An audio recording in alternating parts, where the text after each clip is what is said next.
historically speaking, the selection process has been based on like cost and affordability, location, reputation, family or alumni, university recommendation, SAT, and ACT requirements, right? We kind of use those methods to kind of determine if that university is a fit for us. So we kind of use others' experiences who differ from us as the guiding point for our selection. And not to say these factors aren't important, but it's important to kind of dive a little bit deeper and figure out the other factors that can kind of sway our decision. Because as stated below, those are others' experiences. So sometimes listening to your guidance counselor and your family is, extremely important, but you also have to make that decision for you because it's your experience. You're going to be the person, day in and day out, going to those classes, those programs on campus, those activities. You're going to get to experience that. So you don't want to let somebody's else experience, to say the least, kind of deter you or motivate you. So of course, cost and affordability remain as a top factor. Of course, like understanding like that college is a huge financial obligation for most. So you also want to make the best decision as you transition into adulthood, that you're taking on this obligation. So you want to make the best decision as possible. And then location still comes in at top one and two because some people are interested in going far away from possible as home and being around new people, new experiences, and new energy, while some may feel like it's important to stay a little bit closer to home. I know for me personally, I wanted to attend a university that was far enough from my parents and family where they couldn't just pop up on me, but close enough where I could get home within a day to visit family and friends. So, based on some data that we collected, these are some other reasons that go beyond like the traditional search. So, one of those being access to opportunities. And what does that mean? Does the potential university of interest offer the option to, study abroad, internships? What does their community service opportunities look like? Do they help with life after college, that transition from college to real life? How is that process? Then we move into social life. Does that university offer, some shuttle services? What is the proximity from restaurants and malls? What does the social life and aspect look like? And then campus culture. Is it strict or laid back type of environment? I know when I was in college, I don't know if this rule still exists, but freshmen could not have a car. So that could be a deterrent factor that you want to look into. And then as far as their visitation policies, public and private institutions have different sets of rules. So if you're interested and you're debating between a public institution and private institution, those are some different factors you want to look into. And then there's reputation and reviews. This is where we come in at, to a certain extent, always represented to help out in this space. But also in the moment, social media can be your best friend when trying to get a real review of a university. Websites and college tours, excuse me, although helpful, are made to represent a university in a certain light, right? So you want to kind of get that real review and understand what our current students feeling and saying about a university.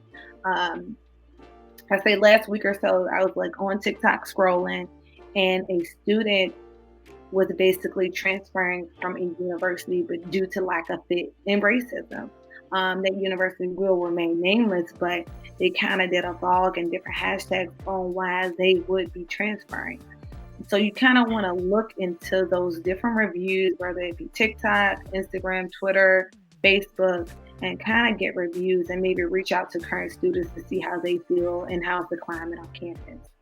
Um, then we're going to go into like representation and belonging. Would you feel seen? And would you be heard at the university? Many of us are part of intersecting communities. For me, I'm African American and I'm female. So I want to be in a space where I can be represented in my fullness in both communities. I don't want to feel like I have to align myself with one community more than the other, right? So, for example, how many Latinx students are majoring in computer science? How many women make up the biology department? Or how many African American women make up STEM? These are some factors that you may want to know. College is an investment that so you want to use whatever you can to help you make the best decision possible. We know that 50% of the value, happens like outside of the classroom. So these are some additional factors that you can look into, right? So again, community on campus. I don't know how some people feel about Greek life. Sometimes it's part of some part of the family tradition. So you want to look into our some fraternities and sororities on campus. How about the cultural student groups? Are there groups for people of color? LGBTQ plus student groups? Do those exist? That's extremely important. Are they represented? Are they represented in their fullness? And then first generation student groups. It is hard to transition to college life, especially being one of the only in the first from your immediate family to attend college. So in that space, you want to be able to lean on those, who's going through or have gone through similar experiences as you. And then there's creative and non-traditional college majors, right? Sometimes we don't want to just major in business. There are other opportunities that now exist. For example, gaming management. This is a new major, I believe, at LaSalle University as well as the University of Nevada, where they actually are allowing students to major in gaming management to teach students about opening and operating like a live casino. That's something that did not exist 2 to 3 years ago. Even diversity and inclusion as a major did not exist 2 to 3 years ago. You could kind of get a certification in it, could take a course in it, but as a major, it did not exist.